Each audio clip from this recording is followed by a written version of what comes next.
जी नहीं, अब यहाँ बदलाव के लिए बढ़ना होगा। नहीं होगा तो इस राज्य में एक भूचाल आने के लिए, एक विद्रोह आने की संभावना बन सकती है। क्यों ना बने। आज माननीय पूर्व मुख्यमंत्री बाबूलाल मरांडी बयान दे रहे हैं लोगों को रिझाने के लिए कि हमारी आएगी तो 100% माने झारखंडियों के लिए आरक्षित किया जाएगा। अरे भाई, आपकी पार्टी स्वयं भारतीय जनता पार्टी का full form Bharatiya Janata party होता है।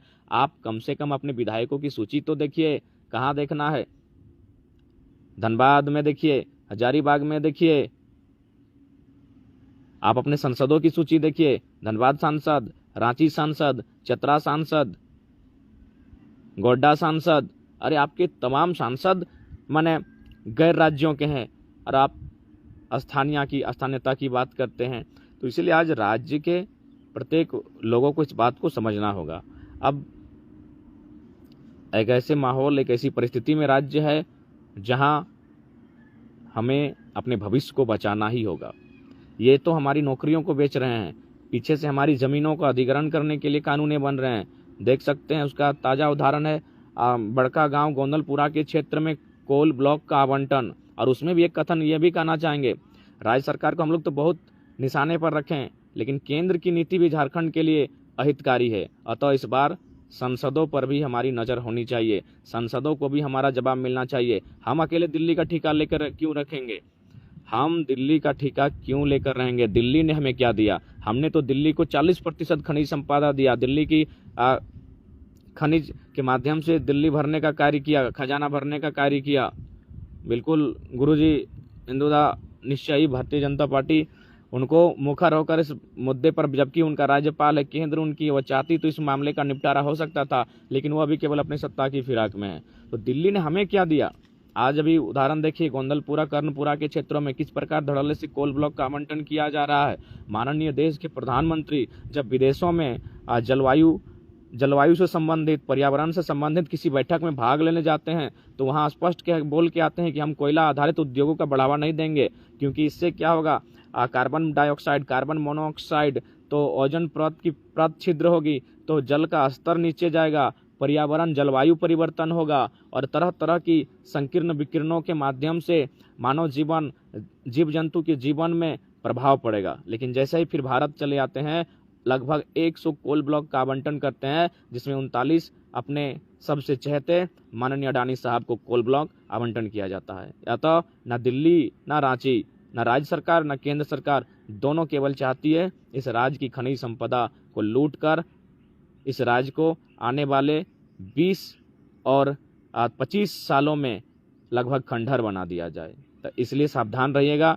इस आंदोलन में हमारी लड़ाई राज्य के हित के लिए है, चाहे जो भी पॉलिटिकल पार्टियां हैं, जो भी सरकारें आज हैं और जो पूर्ववर्ती हैं। ऐसा नहीं कि आज की सरकार से हम यूपीए यानी झारखंड मुक्ति मोर्चा और कांग्रेस के गठबंधन में बनी सरकार से लड़ रहे हैं। इसका मतलब ये नहीं कि किसी भी सूरत हाल में इस आंदोलन का लाभ लेने का कोशिश एनडीए यानी भारतीय जनता पार्टी और आजसू के लोग करें, क्योंकि उनका रवैया दिख रहा है।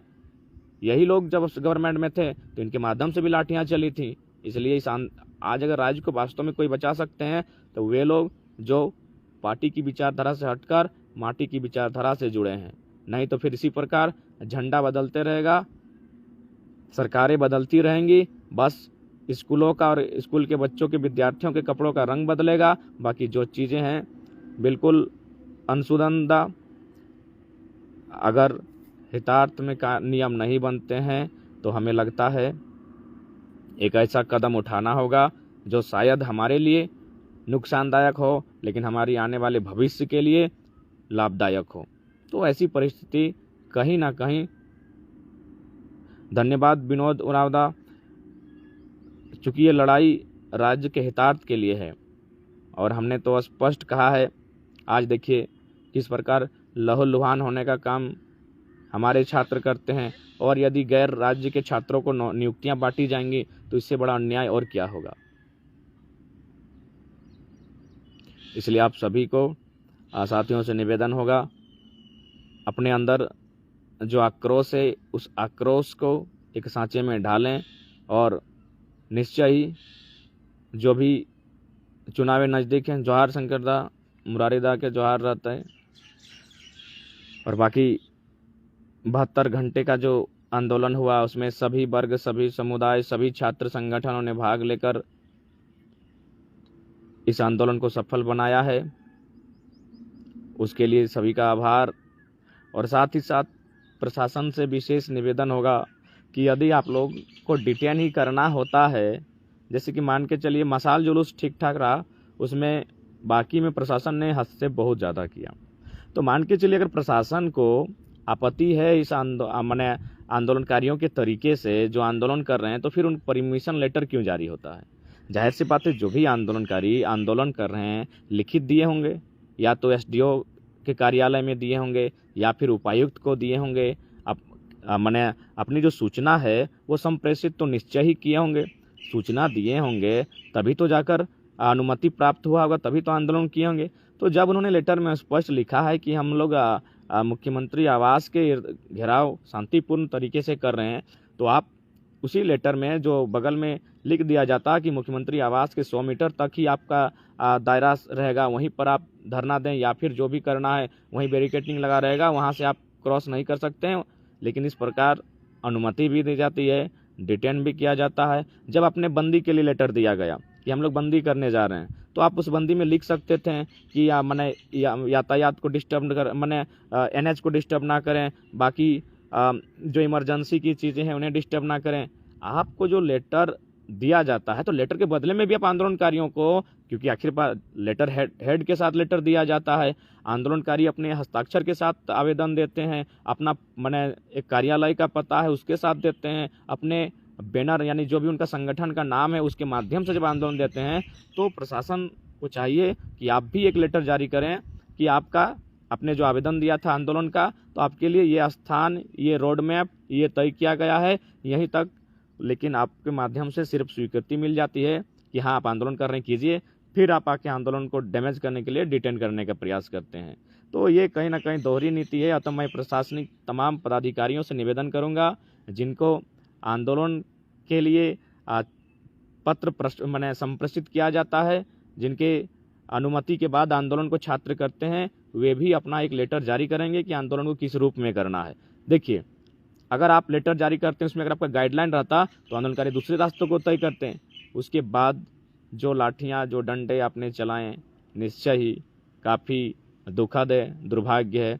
और आप स्वयं जानते हैं कि आज आप जो प्रशासनिक या पुलिस विभाग में कार्यरत हैं, निश्चय ही किसी ने इस राज्य के लिए खून बहाया है, अपना जान दिया है, तब आज आप इन पदों में हैं। नहीं तो अगर झारखंड राज्य अलग नहीं होता तो यकीन मानिए आप इन पदों में नहीं होते हैं। इसीलिए यदि आप इन पदों में हैं तो निश्चय ही किसी ने राज्य के लिए खून बहाया है, इस राज्य को अलग किया है। तो अतः कम से कम नैतिक समर्थन इस आंदोलन का आप भी करें, क्योंकि किसी भी स्तर से, अरे बंगाल में जो पुलिस अधिकारी हैं, उस दिन हम लोग लगभग 3 उच्च अधिकारियों के निगरानी में हम लोग को बोकारो छोड़ा गया था। उन्होंने कहा कि किसी भी सूरत हाल में बंगाल की सेवाओं में बाहर के अभ्यर्थी नहीं आ सकते हैं।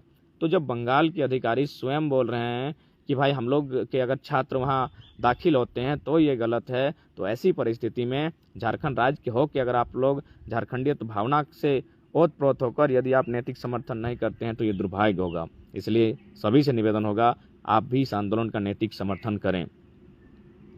और साथ ही जैसा कि बहुत सारे साथी अगर डिटेन के विषय में कि भाई निर्दोषों, तो ऐसा है भारतीय संविधान आर्टिकल 22 के अनुसार, जिसमें आपका अपराध के विरोध में संरक्षण एक मौलिक अधिकार के तहत आता है भारतीय संविधान 22 में।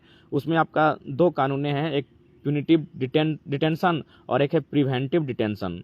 तो प्यूनिटिव डिटेंशन का मतलब होता है जैसे कोई किसी को मार दिया, पीट दिया, माने अपराध करने के बाद उसको पकड़ा जाता है। ये तो सभी जानते हैं कि अगर किसी ने अपराध किया है तो पुलिस उसे पकड़कर ले जाएगी, उसको जेल में डालेगी, फिर उस पर मुकदमा होगा और फैसला सुनाया जाएगा और उसको सजा काटना होगा। ये हो गया प्यूनिटिव डिटेंशन।